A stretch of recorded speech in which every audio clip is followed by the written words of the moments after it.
15 interpreters failed. Then a single dad janitor saved a disabled CEO's deal. The scream came through the boardroom door like it owned the corridor. I don't want another apology, Dana. I want a translator. A real one. Someone who can actually sit across from that man and hold a conversation past the first 5 minutes. Thomas Reeves was pushing his mop bucket along the 61st floor corridor of Titan Tower in downtown Houston when the words hit him. He stopped. Not because the screaming was unusual on this floor. He had worked the building long enough to know that the 61st floor had its own weather system, but because of what the screaming was about. A translator. Mandarin. He stood very still in the corridor, both hands on the mop handle, the bucket beside him, the sound of the city 61 floors below completely irrelevant to what was happening in his chest right now. Inside the boardroom, the voice continued, sharp, exhausted. The voice of a woman who had been fighting the same wall for 11 days straight. 15, Dana. 15 translators. Do you understand what that number means? That means we have burned through every certified option in the state of Texas, and Wei Chen is sitting in that conference room right now, wondering why I cannot hold a single coherent conversation with him. Thomas looked at the boardroom door. Then he looked at his mop. Then he did something that 3 years of invisibility in this building had never once given him a reason to do. He knocked. 2 firm knocks on the boardroom door of the most feared CEO in Houston. The silence on the other side was instantaneous. Then, the voice. Lower, now. Dangerous. Who is knocking on my door right now? Thomas took one breath, opened the door, and stepped inside. What happened next would change every single life in that building. Forever. Where are you watching tonight? I would like to connect with you better. Take a moment to like and click the subscribed button. His name was Thomas Reeves. And in the 61 floors of Titan Tower on Louisiana Street in downtown Houston, he was the kind of man the building swallowed whole. Present everywhere, visible nowhere. Essential in the way that air conditioning and elevator cables are essential. Noticed only when absent, taken completely for granted when working. He was 36 years old. He had a bachelor's degree in East Asian languages and international commerce from the University of Houston.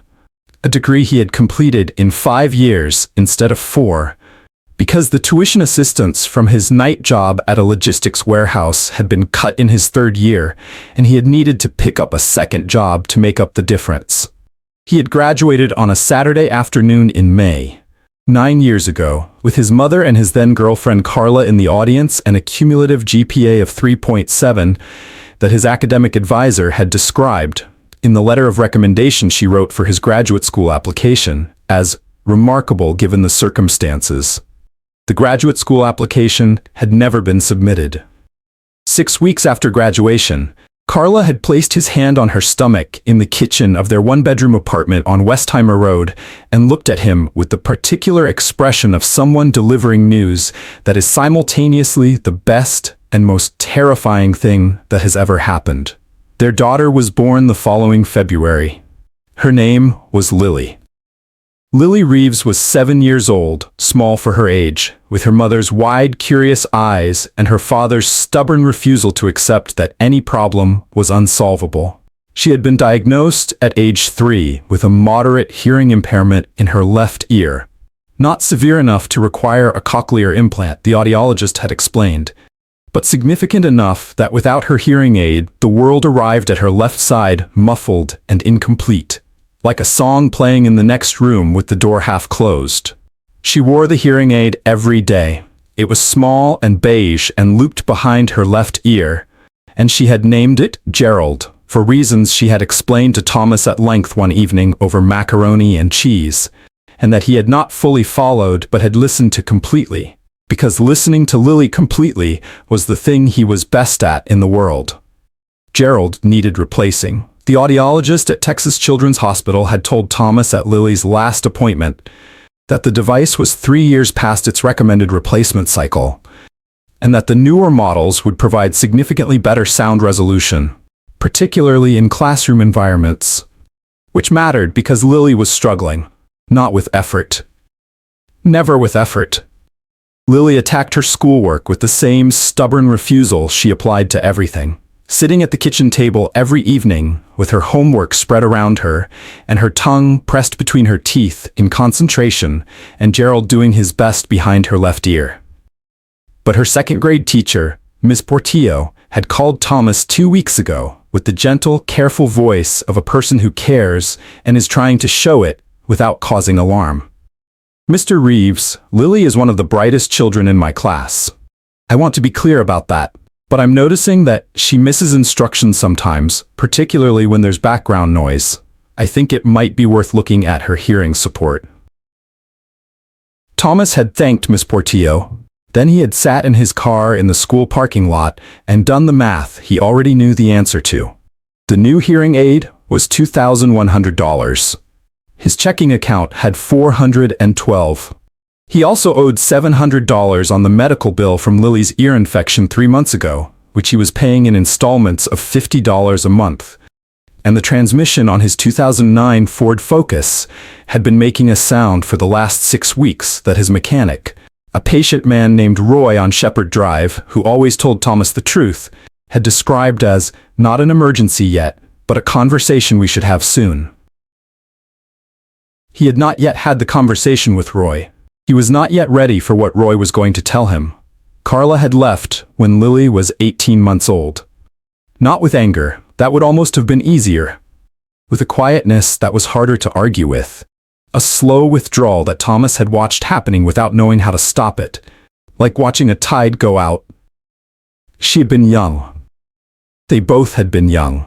And the particular combination of a baby with a medical diagnosis and a partner working 2 jobs and a future that looked nothing like what either of them had imagined, had proven, in the end, to be more than the relationship could hold. She sent money when she could. She called Lily on birthdays and holidays. She was not a villain in the story, just someone who had not been able to stay in it. Lily asked about her sometimes. Not often. With the particular careful restraint of a child who has learned somehow to protect the adults around her from the full weight of her questions. Thomas answered as honestly as he could, which was one of the hardest things he had ever consistently done. What Lily wanted, what Thomas could see in the way she watched other families at school pick up, in the way she leaned into the mothers of her friends when they hugged her with an ease that broke something quietly in Thomas every single time, was not something he could fix with a payment plan or a second job, or sheer stubborn refusal. She wanted a mother, not Carla specifically, just someone. Someone who stayed. Thomas had filed that want in the place where he kept the things he could not currently solve, but refused to stop thinking about.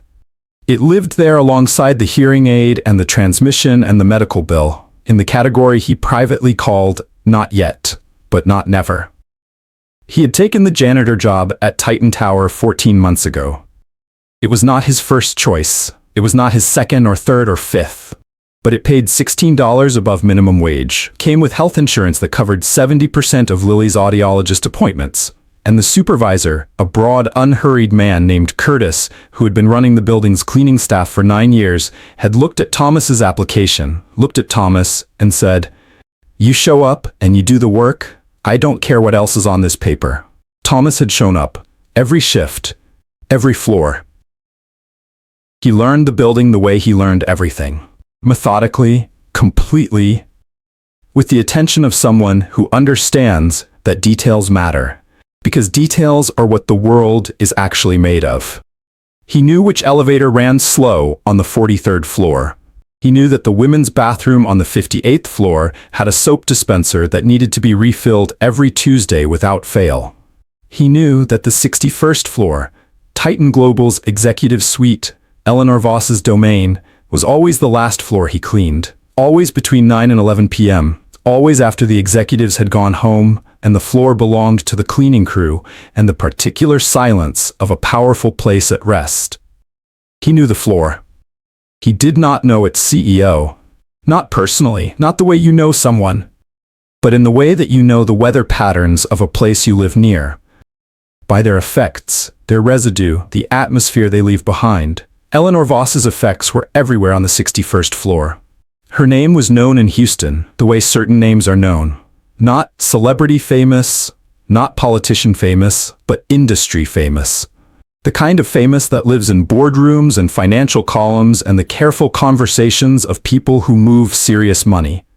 She had built Titan Global over 15 years from a regional logistics consultancy into a 400-person firm with contracts across 6 countries, and she had done it from a titanium wheelchair that she had been using since a skiing accident in Colorado 8 years ago had damaged her spinal cord in a way that the surgeons at Houston Methodist had been honest about from the beginning.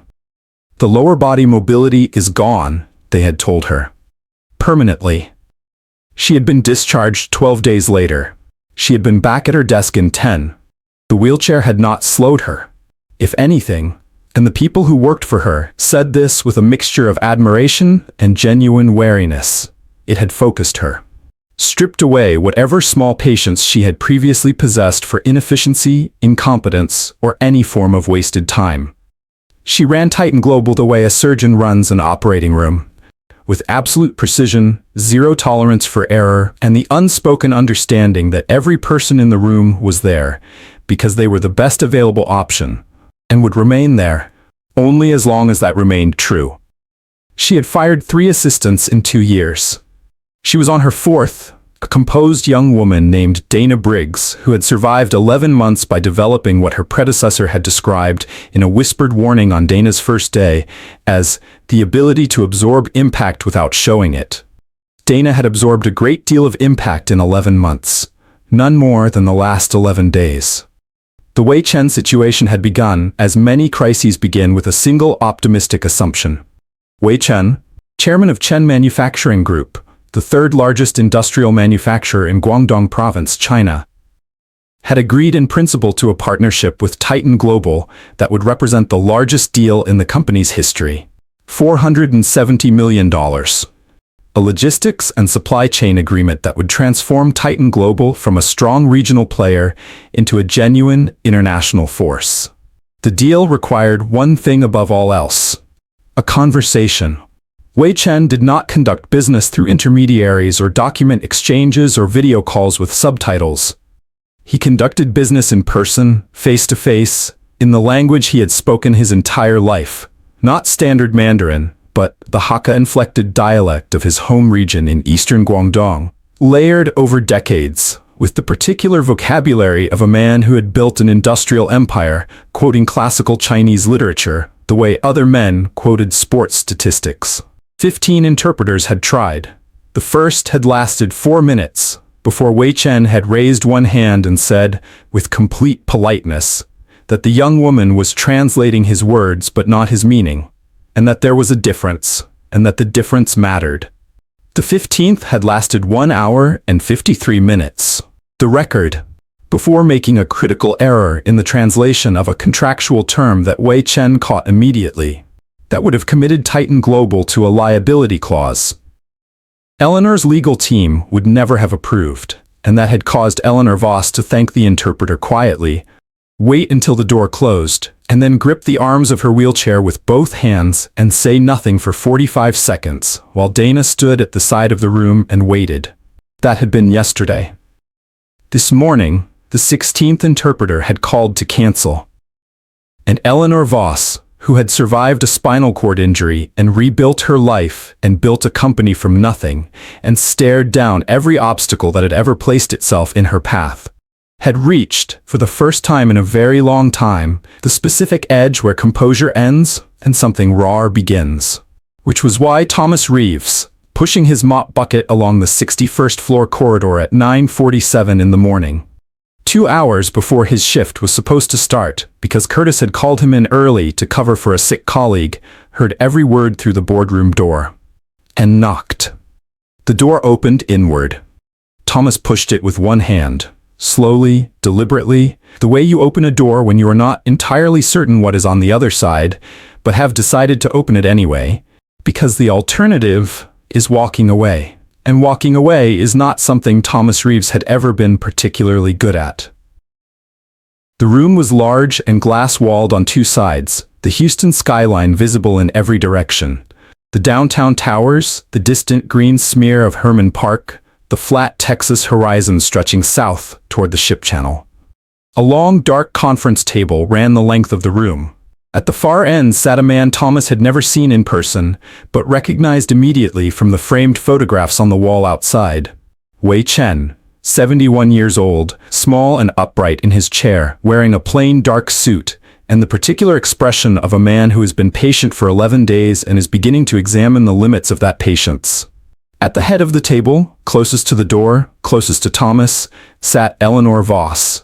He had seen her before. From a distance. The way you see someone from a corridor or a service elevator, a figure in a wheelchair moving through a space that parted around her. Up close, she was different. Smaller in some ways. The wheelchair made her seem contained, precise, a person who occupied exactly the space she needed and not 1 inch more. Larger in others. The jaw, the eyes, the quality of attention she turned on him the moment the door opened, which was the kind of attention that made you aware of every thread of your clothing and every inadequacy of your preparation. She looked at him. At his gray coveralls. At the mop handle he was still holding, the bucket visible behind him in the corridor. Then she said, with the dangerous quiet of someone operating at the absolute boundary of their patience, "You knocked on my door." It was not a question. It was a statement that contained within it an entire implicit conversation about the presumption required to knock on this particular door in this particular moment. "Yes, ma'am," Thomas said. "You are." She glanced at the name badge on his coveralls, the night janitor. "Day cover today," he said. "For Curtis, I came in early." The silence that followed was the kind that has weight. Dana Briggs, standing at the side of the room with a tablet in her hands and the expression of someone who has developed a professional relationship with the unpredictable, looked between Thomas and Eleanor with the careful neutrality of a person who has learned that the wisest position in a room with Eleanor Voss is slightly to the side of whatever is happening. "I heard what you said," Thomas said. "Through the door. About the translator." Eleanor's expression did not change, but something behind it shifted, the way the surface of water shifts when something moves beneath it. "You heard," she repeated. 15 translators, he said. And Wei Chen speaks Hakka-inflected Guangdong dialect with classical literary references. He paused. "I heard him say something when I was standing in the corridor. Just a few words, but I understood them." The room was absolutely still. At the far end of the table, Wei Chen, who had been observing this exchange with the calm, interested attention of a man watching something unexpected unfold, set down his teacup. Eleanor Voss looked at Thomas Reeves for a long moment. Then she said, and her voice had changed, not softer exactly, but recalibrated, the way an instrument recalibrates when it detects something worth measuring. "You understood him?" "Yes. You speak Mandarin?" "I speak several dialects," Thomas said, "including Hakka. I studied East Asian languages at the University of Houston. I spent a summer in Guangdong province on a language immersion scholarship when I was 21. Another silence. Longer this time. "You are a janitor," Eleanor said, not unkindly, not dismissively, simply, factually, the way she processed everything, by stating it plainly and waiting to see what happened next. "Today," Thomas said. "Yes." Eleanor looked at him for 3 more seconds. Then she looked at Dana. "Close the door," she said, "and get him a chair." But it was not that simple. It was never that simple. Not in a room with Eleanor Voss, not with $470 million on the table, and not with a man in gray coveralls who had appeared from a corridor with no credentials, no certification, no vetting, and no history that anyone in the room could verify in the next 30 seconds. Dana had barely pulled a chair from the side of the room when the door opened again. The man who entered was tall, silver-haired, wearing a suit that announced its price without apologizing for it. His name was Bradford Cole, Titan Global's chief legal officer, 54 years old, the kind of man who had built his entire professional identity on the management of risk, and who looked at Thomas Reeves standing in the boardroom in gray coveralls, the way a fire marshal looks at someone lighting a match in a fireworks warehouse. "Eleanor," Bradford said, his voice carrying the particular tension of someone who has been notified of a development and has arrived to prevent it. "I just heard from Dana that you're considering using an unvetted, a janitor as a translator for a $470 million negotiation." I'm considering it, Eleanor said. Yes. That is. Bradford stopped. Collected himself. Eleanor, the liability alone, if there is a mistranslation, if something goes wrong, if Wei Chen's team later claims that the terms were misrepresented. Wei Chen's team, Eleanor said, has watched 15 certified, vetted, credentialed interpreters fail to hold a conversation with him for longer than 2 hours. At what point does the liability of continuing to fail outweigh the liability of trying something different? Bradford opened his mouth, closed it, opened it again. We don't know anything about this man, he said, lowering his voice and tilting his head toward Thomas in the way that people do when they are talking about someone standing directly in front of them as though that person cannot hear. We don't know his background, his qualifications, his name is Thomas Reeves, Eleanor said, and something in her voice had shifted.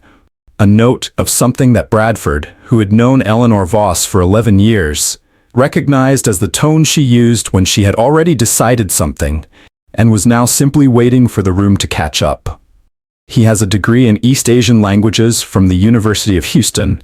He spent a summer in Guangdong province studying the specific dialect that Wei Chen speaks, and he is the first person who has walked into this room in 11 days who has demonstrated an actual understanding of what that man at the end of the table is saying.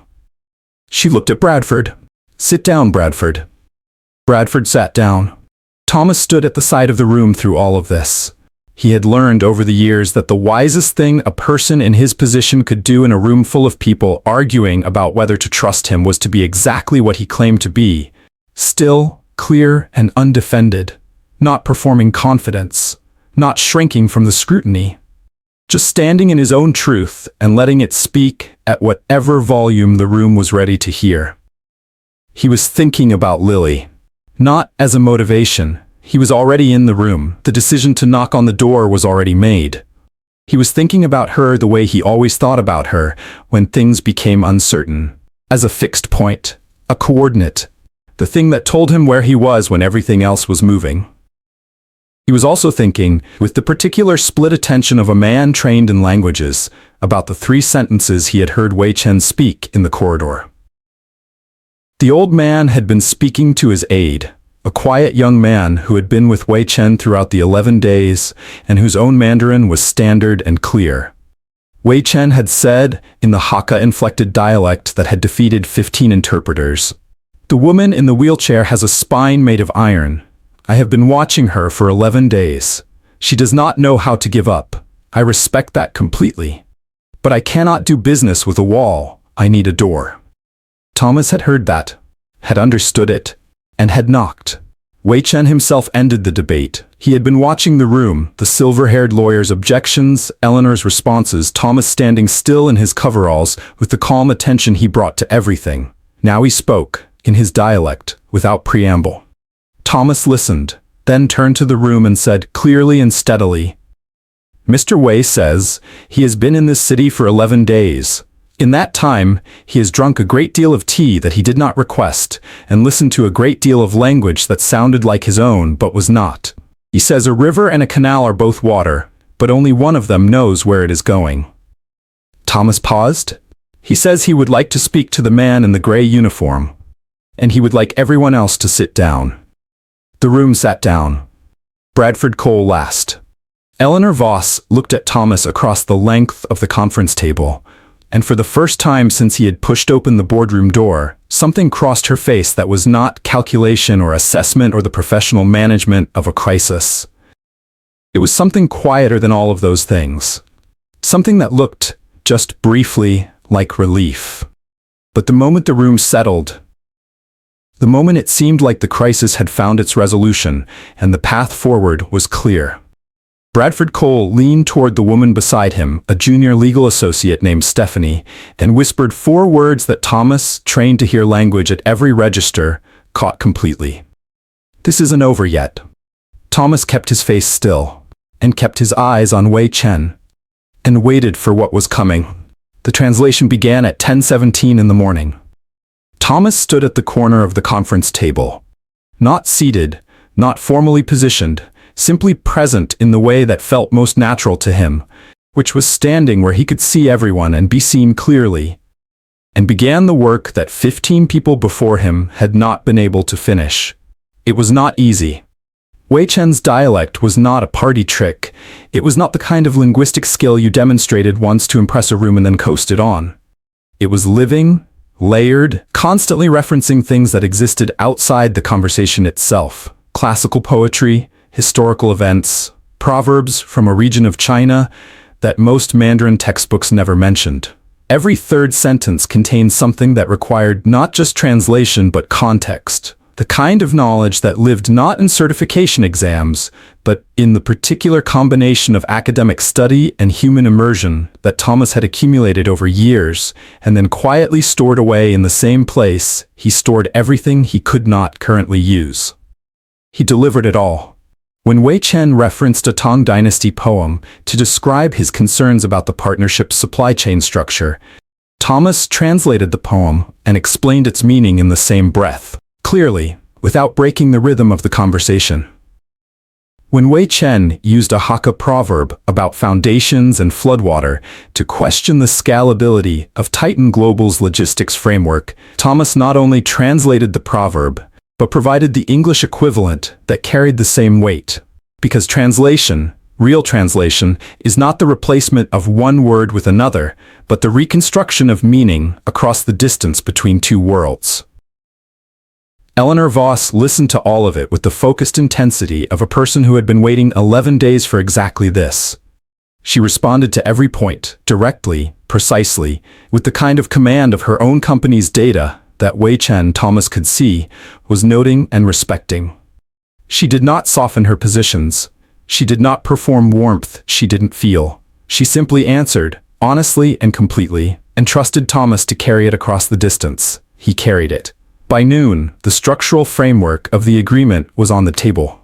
By 1:15, Wei Chen had asked for a break, not because the conversation had broken down, but because it was going well enough that he wanted time to think carefully before proceeding. A good sign.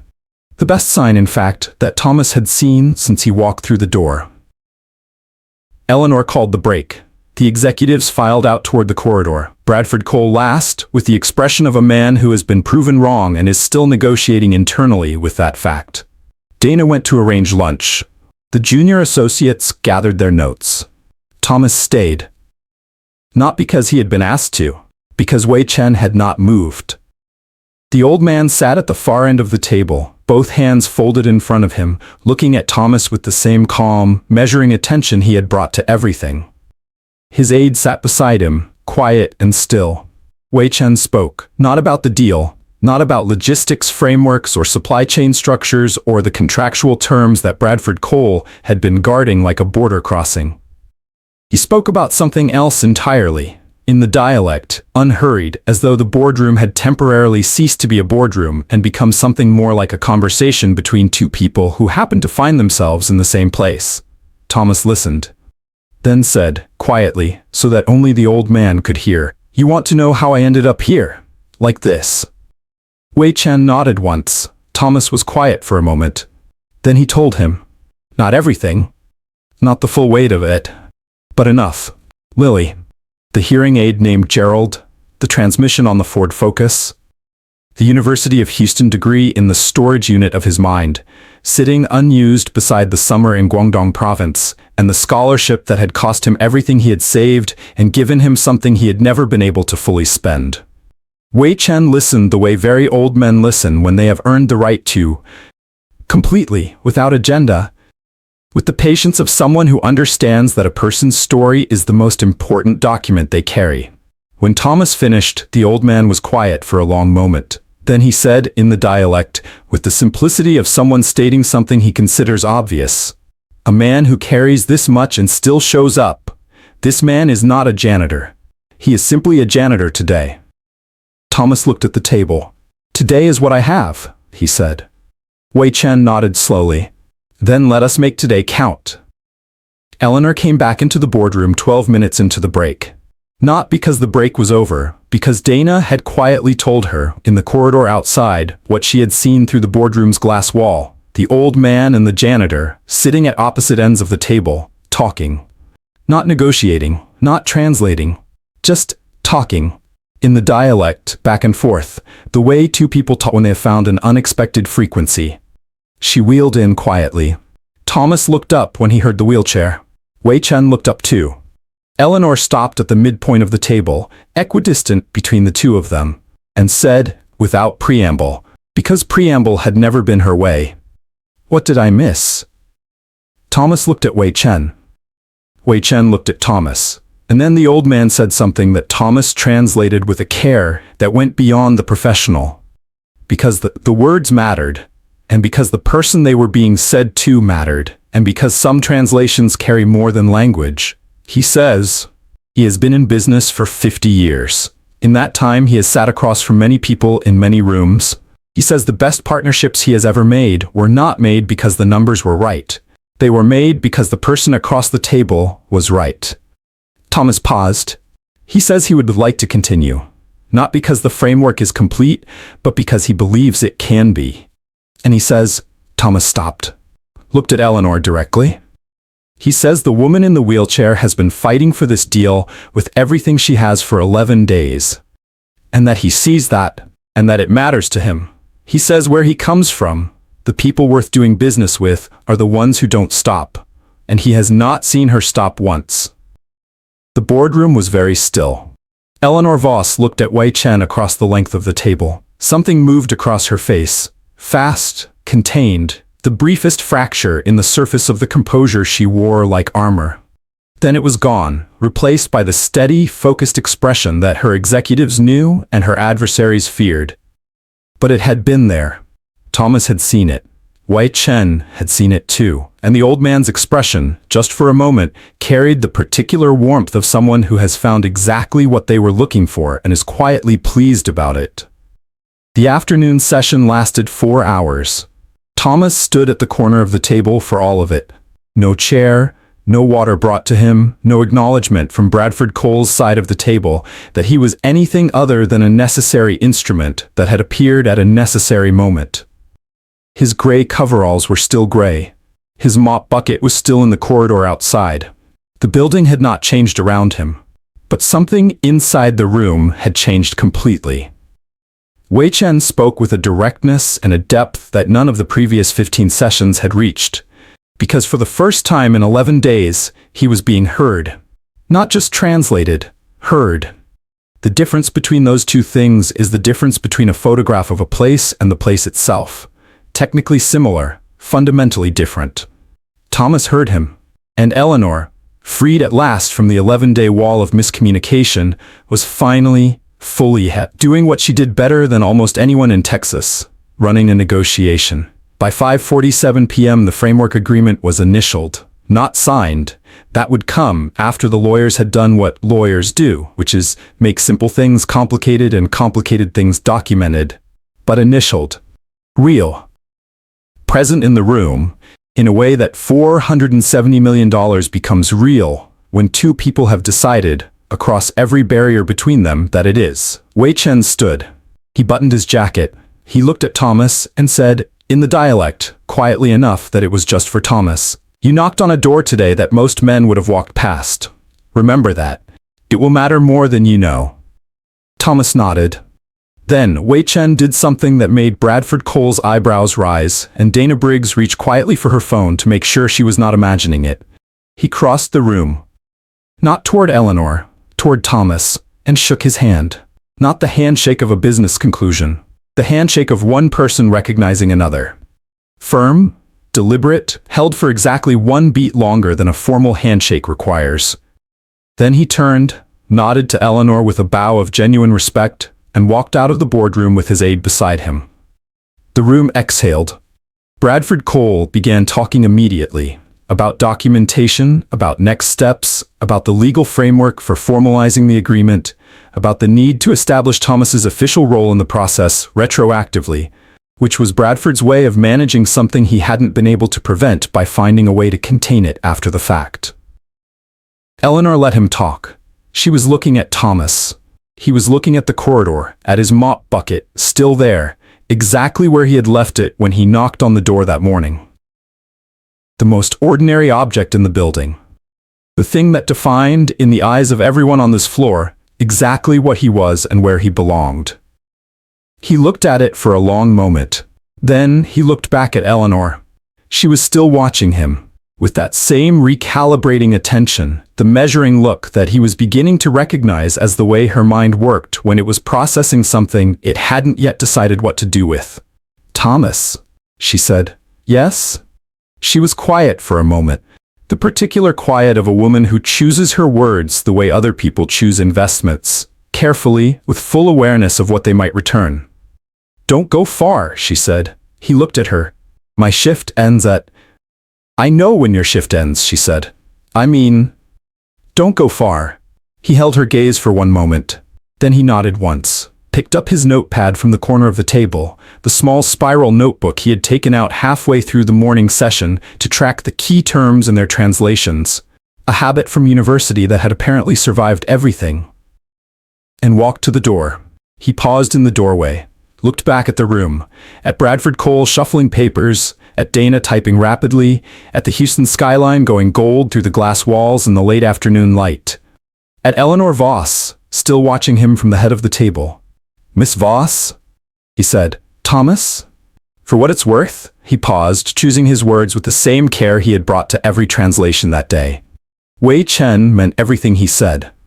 "About you, about the way you fought for this." Eleanor said nothing, but she held his gaze and didn't look away. And that, in the language that were no translation at all, said everything. Thomas walked out into the corridor, picked up his mop bucket, and finished his shift. But everything, every single thing, was different now. The call came 3 days later. Thomas was in the school parking lot of Riverside Elementary on Braeswood Boulevard. Engine running, waiting for the 3:15 bell, when his phone buzzed on the passenger seat with a number he didn't recognize, a Houston area code, the prefix used by Titan Tower's main switchboard. He answered. "Mr. Reeves." The voice was Eleanor Voss's. He had not heard it since he walked out of the 61st floor boardroom 3 days ago with his mop bucket. He had finished his shift that evening in the particular altered silence of a man who has done something significant and returned to the ordinary world to find that the ordinary world has not yet caught up. He had mopped the 38th floor. He had refilled the soap dispenser on the 58th. He had clocked out at 11:03 and driven home on the 610 loop in the particular Houston darkness that smells like rain that hasn't arrived yet, and thought about Lily and Gerald and the transmission and Wei Chen's handshake and Eleanor Voss's eyes and the things she had said. "Don't go far." He had not gone far. "Ms. Voss," he said. "I'd like you to come to my office tomorrow morning," she said. 8 o'clock. Not as part of the cleaning staff, as my guest. A pause, brief, loaded with everything neither of them was saying. "I'll be there," Thomas said. The 3:15 bell rang. Lily came through the school doors in a rush of second graders. Small, backpack bouncing, Gerald behind her left ear, scanning the parking lot for his car with the focused urgency of a 7-year-old who has been inside all day and needs to tell someone everything that happened. She found his face through the windshield, waved with her whole arm. He waved back, and sat for just a moment in the parking lot of Riverside Elementary with the phone still in his hand, feeling the specific weight of a life that is standing at a door it has been walking toward for a very long time. He wore his good clothes, the same dark trousers and ironed white button-down shirt he kept for Lily's school concerts and parent-teacher conferences, and the occasional interview that had, over the years, led to nothing, because the jobs that matched his qualifications required experience he hadn't been able to accumulate, and the jobs that matched his experience didn't require his qualifications, and the gap between those two things had been, for 9 years, the specific geography of his professional life. He took the main elevator. Dana Briggs met him at the 51st floor reception, not the 61st, which surprised him, and led him not to the boardroom, but to a smaller conference room he hadn't been in before, glass-walled on one side with a view of downtown Houston going bright in the October morning light. Eleanor was already there. No executives, no Bradford Cole, no legal associates with their notepads and their risk assessments. Just Eleanor Voss in her titanium wheelchair at the head of a small table, a coffee service between them that had clearly been arranged with some care, and the particular atmosphere of a room that has been cleared deliberately to allow a specific conversation to happen without an audience. "Sit down, Thomas," she said. He sat. She looked at him for a moment, the measuring look, the recalibrating attention. Then she opened the folder on the table in front of her and slid a single sheet of paper across to him. He looked at it. It was a job description. The title at the top read, Senior Director of International Client Relations, Titan Global. Below it, a compensation package that Thomas read twice, because the first time his mind refused to process it as something that was being offered to him personally, rather than described in the abstract. He looked up. "This is a real position," Eleanor said before he could speak. "It existed before last Tuesday. I've been trying to fill it for 7 months. The person I need for it speaks multiple languages, understands international commerce, can build and maintain relationships with clients whose cultural context most of my executives don't have the foundation to navigate, and has the kind of judgment under pressure that cannot be taught in a business school or measured in a certification exam." She paused. "I watched you work for 7 hours on Tuesday. I have never in 15 years of running this company seen someone translate a conversation that complex with that level of accuracy and cultural intelligence. Not once." Thomas looked at the paper. "I'm a janitor," he said. "You were a janitor on Tuesday," Eleanor said. "That was a circumstance. It was not a definition." He was quiet. "There will be people in this company," she continued, with the directness that he was learning was simply how she moved through the world. Not unkindly, just without the softening layer that most people add to difficult truths. "Who will question this? Bradford will question it loudly and then comply with it completely, because that is what Bradford does. There will be others who will take longer. I am telling you this not to warn you off, but because I think you deserve to know exactly what you are walking into." "I've been walking into rooms that weren't expecting me my whole life," Thomas said. Something moved across Eleanor's face. Not the brief fracture he had seen in the boardroom. Something slower, something that stayed. "I know," she said quietly. "I read your personnel file last night, all of it." He looked at her. "Your daughter," she said. "Lily." The name in her mouth, said carefully, with the particular weight of someone who has read something and been moved by it and is trying to carry that honestly, landed differently than he expected. "Yes," he said. "The hearing aid," Eleanor said. "The school. The medical bills." She paused. "The compensation package includes full family health coverage, effective immediately upon acceptance. The salary," she tapped the paper, "resolves everything else." Thomas looked at the paper again. Then he looked at Eleanor Voss, this woman in her titanium wheelchair with her iron jaw and her measured words, and the fracture he had seen twice now beneath the surface of everything. The fracture that told him there was a person behind the armor who was not so different from a man pushing a mop bucket along a corridor, carrying things nobody had thought to ask him about. "Why are you doing this?" he asked. Simply. Directly. The same way he had asked Wei Chen everything, without performance, without strategy, just the honest question. Eleanor was quiet for a moment. "Because," she said, "I have spent 8 years since my accident watching people see the wheelchair before they see me, watching them decide what I am and what I'm capable of before I've said a single word." She looked at him steadily. "You knocked on my door on Tuesday, and you stood in that room in gray coveralls for 7 hours, and you did the most important work anyone has done in this company in 11 days, and not one person in that room, including me in the first 30 seconds, gave you the credit you deserved before you proved it." She paused. "I am not interested in being that person. Not to anyone. Not again." Thomas held her gaze for a long moment. Then he picked up the pen she had placed beside the paper and signed his name. He called Curtis from the parking garage. Curtis answered on the second ring. The way Curtis always answered, unhurried, present, the voice of a man who had seen enough of life to be surprised by very little of it. "Curtis," Thomas said. "I need to tell you something." A pause. "You got something better," Curtis said. Not a question. "Yes," Thomas said. A longer pause.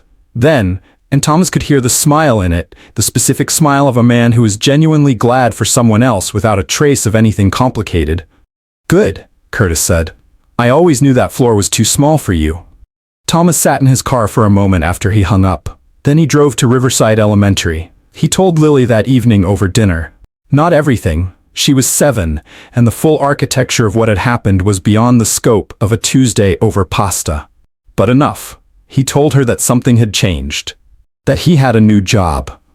That the new job meant that Gerald was going to get an upgrade. A new hearing aid.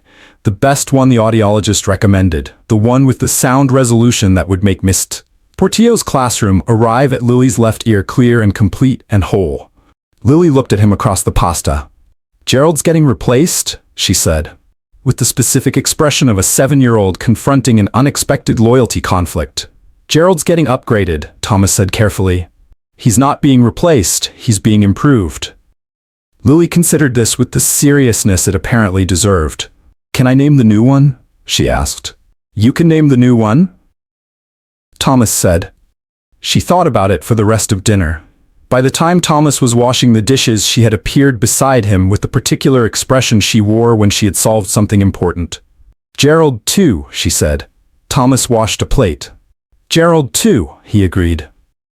The months that followed were not simple. Bradford Cole had objected, loudly, as Eleanor had predicted, and then complied completely, as Eleanor had also predicted.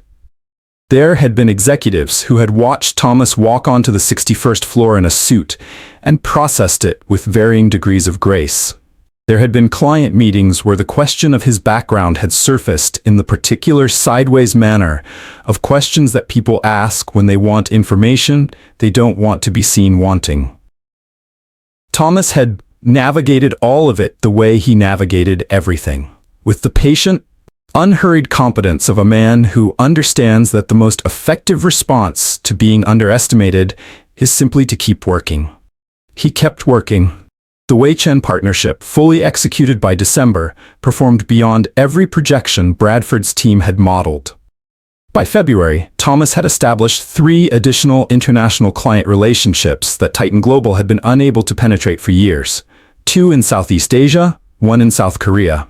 Using the combination of linguistic ability, cultural intelligence, and the particular quality of human attention that Wei Chen had identified in a Houston boardroom and that turned out to be just as valuable in Seoul and Kuala Lumpur as it had been in Texas.